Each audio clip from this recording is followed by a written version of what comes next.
Good morning. Here we go again. Back home. I got my dad back to Washington. Oh, I gotta turn this so I can see it. And I know approximately what you're getting here. It seems to be, I'm in camera, so we're all right there. You notice I'm not doing a lot of editing. I'm really not doing any editing. I'm just shooting raw and putting it on, posting it, which is, I think, okay for now. And then later on, if we get any fires burning out here and get any interest, then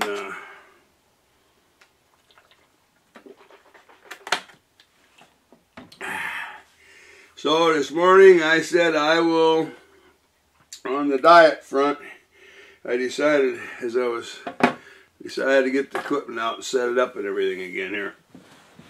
And it seems to me like it's all right. This film thing and my talking about the subject matter here, and so, you know, I've been writing, and I'm still writing and posting, and I'm still posting a whole bunch of stuff. This whole thing, it's kind of, I feel kind of stupid because it's just kind of like me talking to nobody and everybody at the same time, I guess. It's, but when you're not acknowledged, when you don't have any, you know, I can't collaborate with anybody or talk or discuss. I can't have an intelligent conversation because they think they can't understand what the hell it is I'm saying, or if they even in an attempt to understand what it is I'm saying, they just cannot fathom the man trying to tell you coffee and cigarettes and alcohol.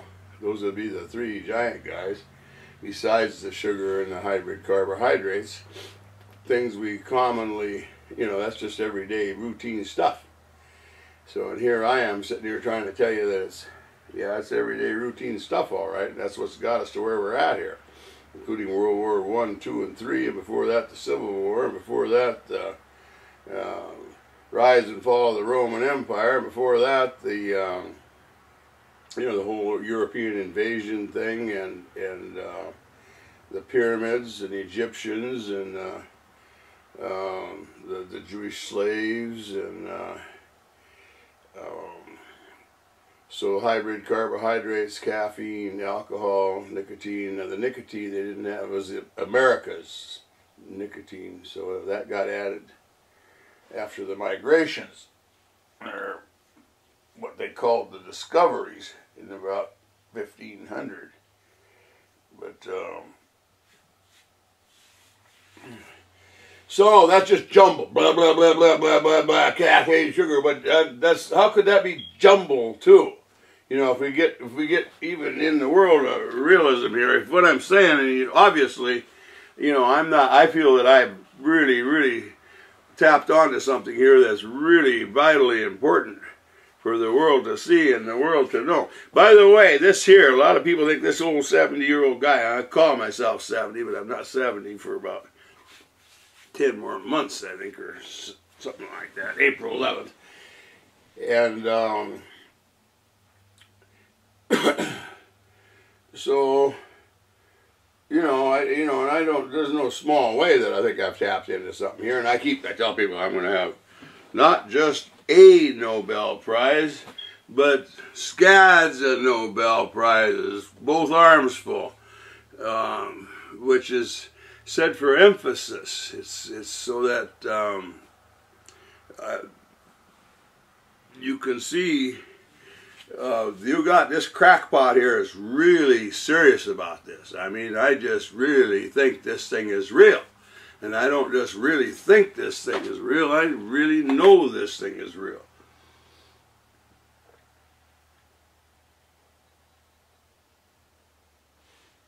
So I got back home yesterday and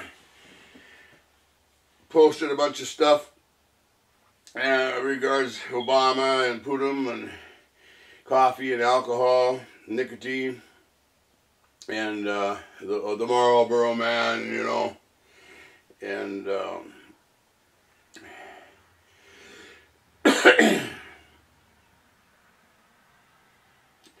I guess if I was going to suggest to the people trying to, if anybody tries to pursue this, which they will eventually, maybe I'll be dead and gone, and hopefully I got 20 more years. My dad's 89.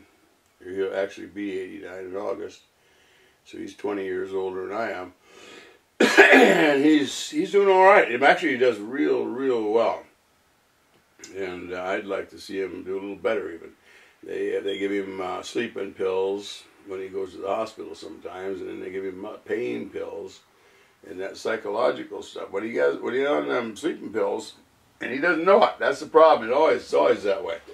He'll wake up. Now they're just over the counter, so they think these are just little, like getting an aspirin or something from over the counter. Just walk in and buy them and go. And the brand is suggested by the doctors, his medical doctors. But then when I call him, we talk in the mornings quite often. And he's 2 hours earlier than me. So if I'm 8 o'clock here at 6 o'clock, and I got to wait for him to get up around 7, sometimes I'll call it 6:30 because he's usually up and around. He goes to bed at 8:30 at night, and sometimes 7:30 more often than 8:30. So he's in bed, but he watches TV in bed. And then, so he's in there from, about 10 hours. And then he gets, but that's not sleep. He gets maybe 6 of that, and 7 if he's doing well. But whenever he can't sleep, well, he can't sleep for a whole variety of reasons. When you go to the hospital, he had pneumonia one time. Your adrenaline's up. You're going in the gurney. He said when he's riding in the gurney in the back of the ambulance to the hospital, he could see out the window, the back 2 windows, and they were going up a hill. And he could look out towards the Puget Sound Bay there. And he said, boy, that'll be something if I go flying out of this gurney out the back here, of all things to think. But he's very alert. And he was just kind of pondering and joking like he does. But, so your adrenaline's up. So the nice nurse, because the doctor writes on the chart, so, well, yes, if Mr. Turner's not sleeping, he can be prescribed, given this little mild, apparently, sleeping pill that used to be you had to have a prescription to get, but they, in the marketing ploy, have got it worked around to where the public can buy them now, and so over-the-counter prescription, over-the-counter sleep aid, and they got that aid word in there, just nice in their advertising. So whenever he's had that, so they give him that pill in the hospital there, and of course he's in a hospital environment. And he sleeps for some hours. Let me see what I got here. 701-281. I know that number, but... Hello? I'm good. I was thinking about you earlier there, and I said, well, she said she would call if she has something. I got to turn my... That was my truck. People that do the paperwork. Quarterlies on my filings. You got to file those trucks, your fuel purchases and your miles driven and all that stuff. Embargo over here, so that's done. Where was I at? I guess me and the coffee and tea, alcohol that nobody can grasp, and basically everybody nervous Putin does not think that his cup of coffee is, some nut out there trying to say that that's a powerful stimulant drug, that caffeine, and the Marlboro cigarette, and, I smoked Marlboros for 20, 30 years, along with another 20 years of other stuff. 45 years, I think I smoked. Terrible. And I had my caffeine mostly in chocolate and soda. I was addicted to Pepsi and Coca-Cola and chocolate to some extent, but not as much as most people. And so here I am now, 40 years later, saying, hey, we were drugging. That was drugs. And my mama did not know that, and my dad, and my dad still don't know it, and if my mother was sitting here right now, she still wouldn't know it, and she would think what I'm talking is a bunch of gibberish, and kind of took something, and, sure, it's a stimulant of some sort, but took it, blown it all out of proportion, sitting here saying it's the cause of war, it's the cause of the you know, the whole European kingdoms and the pyramids and every other empire and every other, everything, every single thing. Microsoft, just in the newspaper this morning, which is the computer for me, 18,000 they're laying off of their 122,000. So, but that's not a big deal. That's just a shuffle for them. And we're not, and by the way, we're not, this is my determination. And I was telling Dad's brother in Fargo yesterday when I stopped by there, I had to pick up some things on the way home. I said, hey, Bob, I said, guess what? And we had talked about it before, so it was kind of continuing. I said, this road construction is just everywhere. You know, I just drove 1,500 miles out to Washington State, Maple Valley, which is just this side of Seattle, about 10 miles, 15. No, I guess from Seattle about almost 20 miles. And yes, road construction everywhere. And I'm old enough to go back to when Clinton came in. And his first time in office as a Democrat. And I'm not saying, well, Democrats, they do, you know, but there would be some truth in that. But we were going into dumps. I don't know what year that was, whether it was 80s or what. Whenever Clinton got elected the first time, as he came into office, it's probably why the Republicans dumped the election again then, like they dumped it this time. Dump it on a Democrat and then blame him for it. But the economy was going down. And between Clinton, and this was stuff that was all fundamental. They had no, you know, they knew steps to take because of, you know, you can't let the economy collapse for a whole variety of reasons. The business people don't want it because they want to keep gathering gobs of money, and the public doesn't want it because they don't want to, you know, be destitute. And ensuing wars that sometimes pop up in the middle of those economic collapses. And so the government put out $1 trillion. Now I tell everybody that's the first time you can say T, trillion. Now Ronald Reagan tried to describe $1 trillion one time, and it was like to the moon or moon and back, stacks of $20 bills or something. And I didn't think that was a very good illustration. But $1 trillion is a really lot of money. I know a million is 1,000,000. And 1,000 million is a billion. And 1,000 billion is a trillion. And then a trillion is a whole bunch of money. And even on, I mean, it's just like the whole budgets or something. And incidentally, I think the oil companies are doing about $1 trillion a day right now at $4 a gallon on this fuel globally. And so the economy was going into a collapse, and whatever year it was, Clinton came in on his first time through. And our government, United States, put out $1 trillion in the form of, it was like I did the basic math on it then, just simple, in round numbers. That was 50 states, 50 billion or something a year for 5 years, and there's your trillion. Got to use the T word, trillion.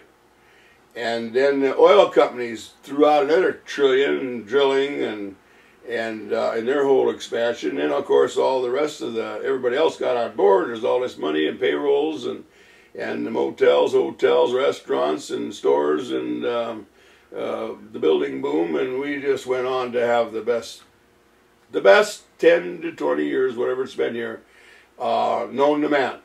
Now that includes all the booms prior to that. You know, after World War II, all that growth. So here we were in that lull. Now we've been in since 2007. I call it the 9/11. 2007. And I just do that for emphasis. Of course, the real 9/11, I think, was 2001. The New York City bombings. So, but I use 9/11, and then I add 2007. Well, that comes pretty close to this last economic collapse we've had here. And when we thought we were going under, and the Republicans had, you know, this whole mortgage thing in the banking and just raking in just so many hundreds of billions of dollars and divvying it up everywhere. inappropriate loans, and then we were mirrored in that war in Iraq and Afghanistan. I mean, it was just really buried here. If somebody remembers 2006, 2007, and everybody's knowing this thing is it's all coming to front. And so they threw the elections and dumped it on Obama, the Democrats, so they could blame them for the economic collapse and blame them for the wars and skate out of it themselves. And I always say they ran a goat. He's probably a good man in a lot of regards, but McCain was not very electable for a variety of reasons. And then it looked like he might have a chance of getting in it, but Palin with him, which on the outside looked like, well, yeah, they're running a female, this will be really progressive. But on the inside, another no-show chance of winning, and sure enough, the Democrats slid in and got to hold this thing now, this whole big war thing, which was, had us mirrored in, which was just an impossibility. And this whole economy thing, which was just an impossibility, remained an impossibility. And then turn around and blame the Democrats for the whole thing here as time progressed through one elective cycle there, Obama's first term, and then into the second one. They got him demonized enough now. That's my theory on this comeback. They've got the Democrats and the liberals and Obama demonized to the point that they're trying to impeach him, you know, on this immigration and the Russian and just everything that's going on. So that they've got him demonized enough. Now the economy. So the government's putting out another $1 trillion in all this road construction, and the oil companies are putting out another $1 trillion in the drilling, and we're making a big comeback here. Now that's my estimation. Also, we're toying with World War III if they need that. In other words, if that's not enough to get this economy going so that the big business can make trillions of more dollars, you know, they'll start World War III, and they would do it. And I never say they did it and never admit to it, and it's just preposterous that I would even say such a thing. But that's how vital this is, and the powers, who's they?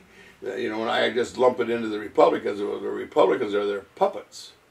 And why are they puppets? You know, who are these unbelievably wealthy, powerful power brokers that are orchestrating this puppets on a string kind of a thing?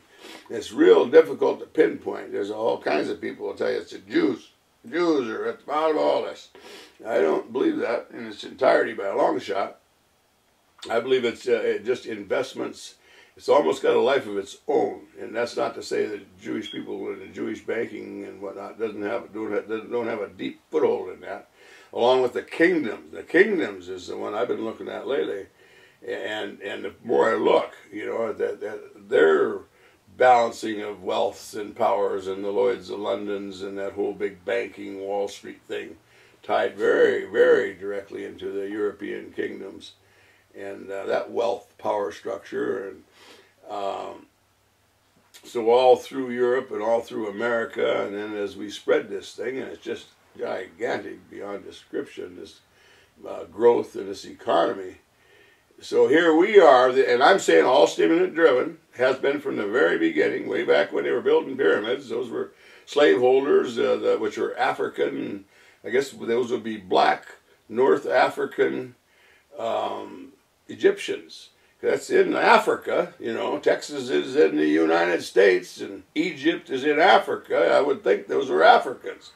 So those African slaveholders and Egyptians with these, I don't know how they got these Jews. There's a lot of people know a lot more about history than I do, but apparently they captured them, went in with their horses probably, and swords and guns, and I don't know if they had guns, but they well may have. And at any rate, this North African army Egyptians and enslaved these Jews, and then I don't know what they fed them, with some more stimulants. But the whole thing, you know, they were building pyramids to gods and their shrines to their greatness. And they were embalming for the afterlife. And, I mean, just the whole insane thing. And those pyramids, we look at those rocks. We think, what's the big deal about those rock piles? Sure, it was difficult to build and all that, but there's lots more to it than that.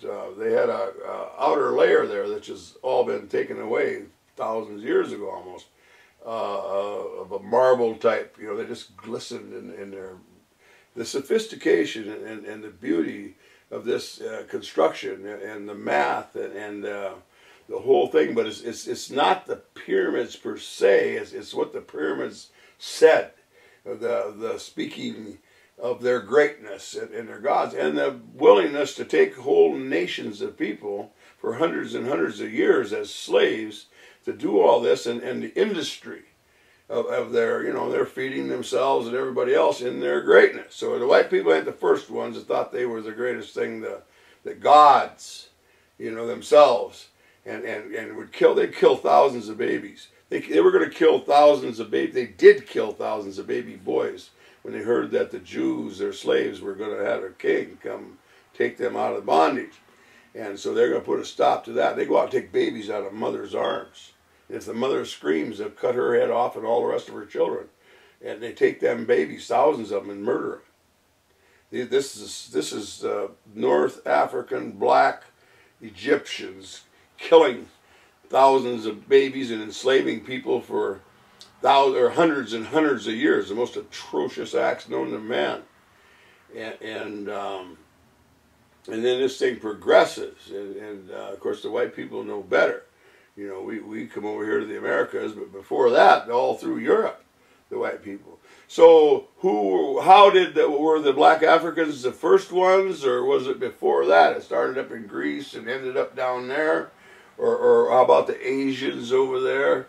And the Mongolians and enormous populations and enormous wars.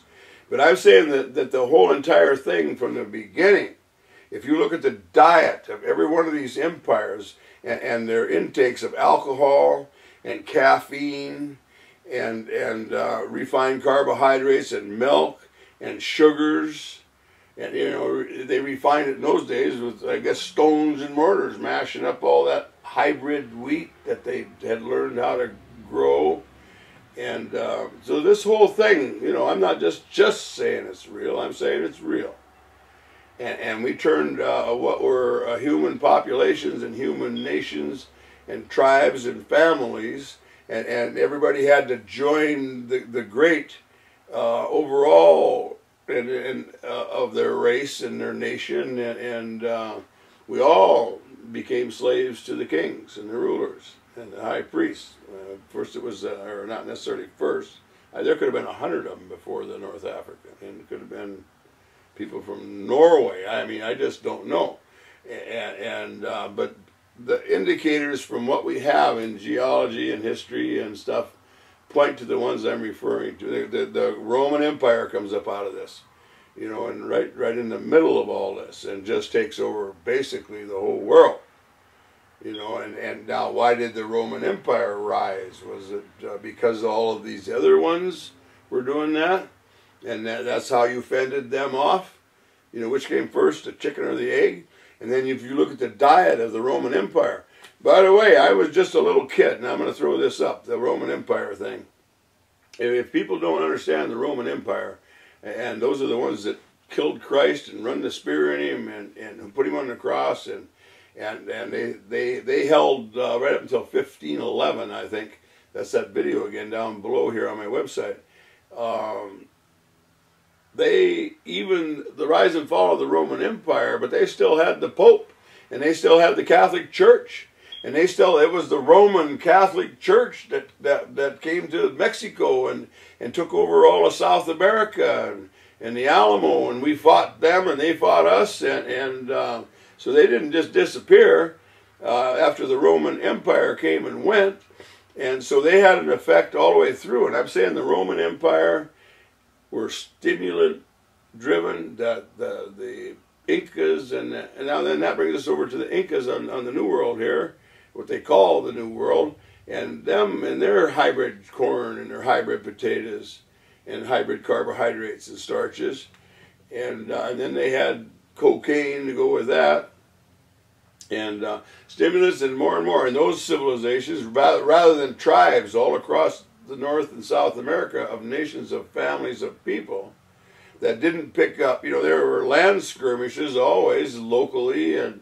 the whole, you know, cultural thing within the framework of sanity, until the insane with their armies came in. And then when the insane with their armies came in, they brought their food with them, and then all the people they enslaved and took over had no choice but to start eating their food. But they never knew it. They thought it was good food. They didn't know that it was the stimulant that brought this all on. Nobody has known this. Even the most insane nations there were, even those atrocious North Egyptians and those atrocious Roman Empire, beyond description, the atrocious Europeans that came to the Americas, atrocious beyond description, never once knew that they were insane from all of the caffeine and alcohol and sugar and hybrid carbohydrates, and including milk and wheat, you know, and we're from this side corn and potatoes,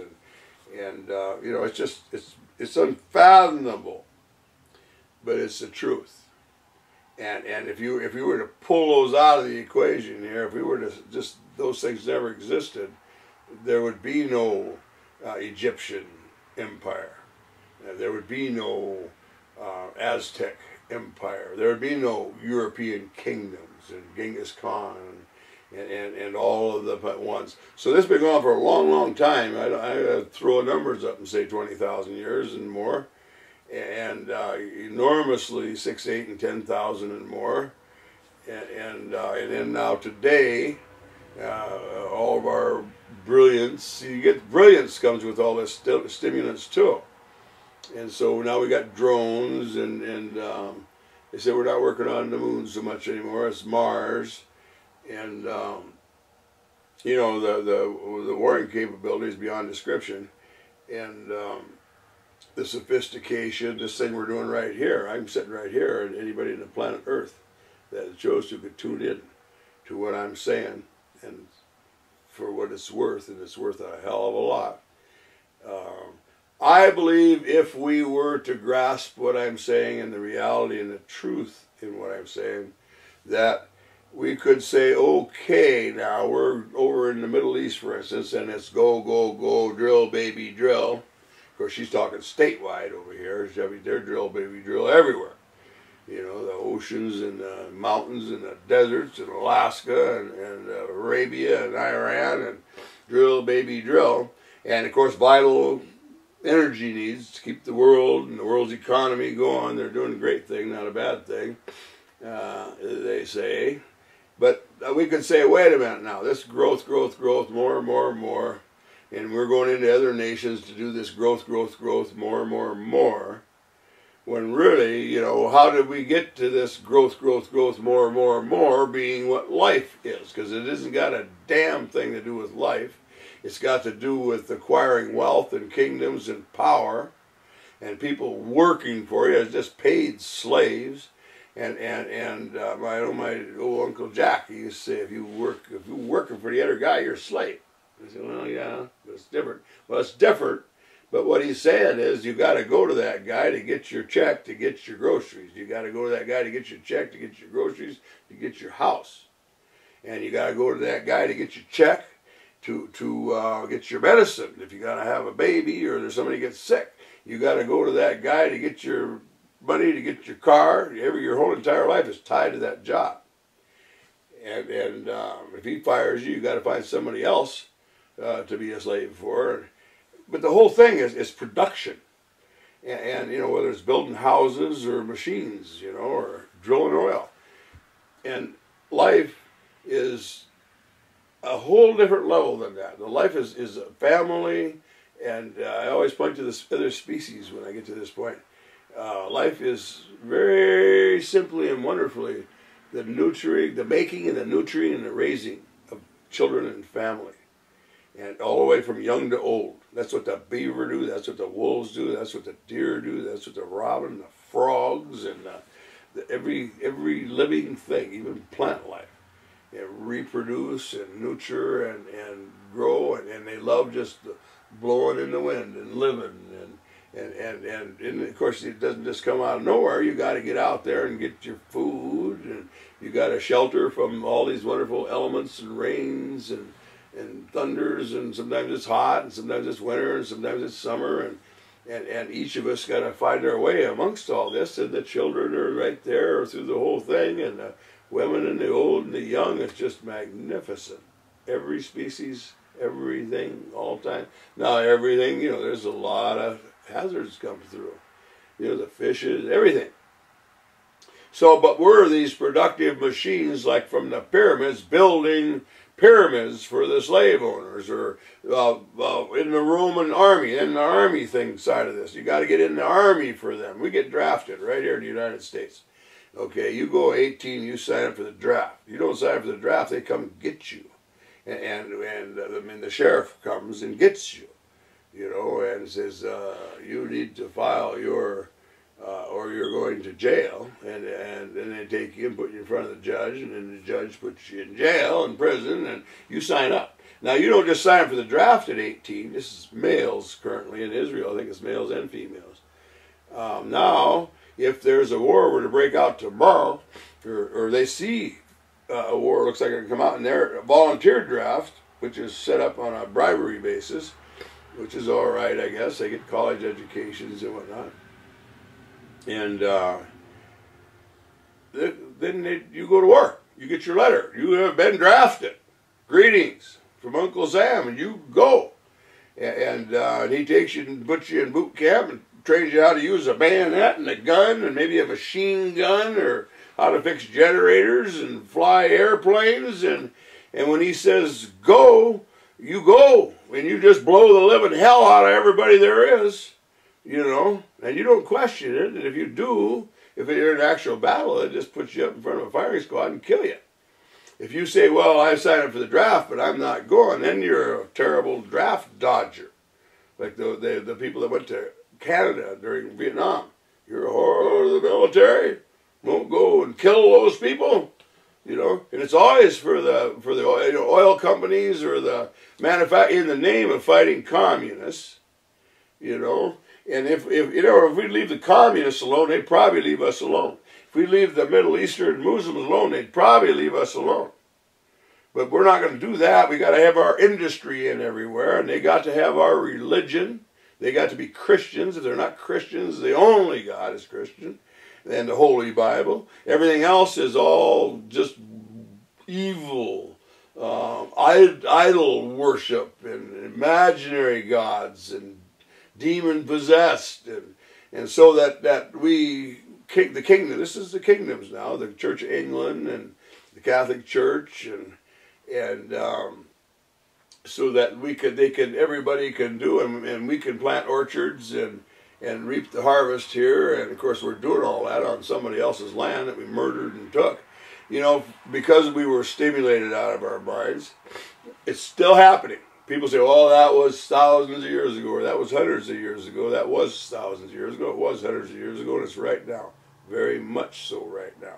I say it's all stimulant driven, has been stimulant driven, is stimulant driven. It's caffeine, alcohol, nicotine, and sugar, and I call it hybrid carbohydrates, which is just plants. And they took the wheat and the corn and the potatoes and everything else there is, and hybrid them and hybrid them and hybrid them, so they just grow by the scad and shiploads. You can do in a 100-acre area or something, and where you before in the natural form, a few people could go on that 100-acre area and find enough food to feed. Now you can feed 2,000 people. It's all sugar. It's all hybrid carbohydrates.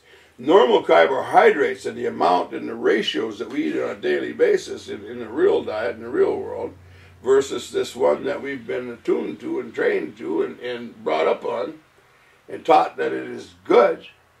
Manna and abundance is just enormous. So the sugars and the carbohydrates, why are they like the caffeine and the alcohol and the nicotine? Very obviously concentrations. Well, these are concentrations too.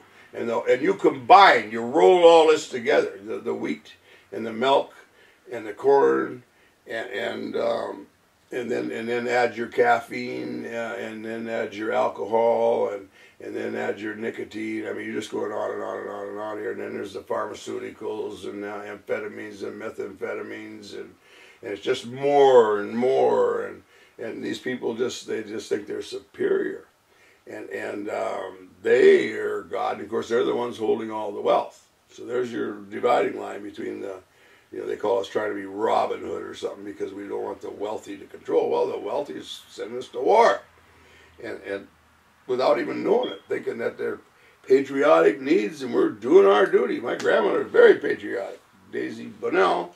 My dad didn't get home. He died coming home. My uncle got killed in the war. A couple of other aunts and uncles fought the war. Okay, I'm going to turn this thing off. Adios.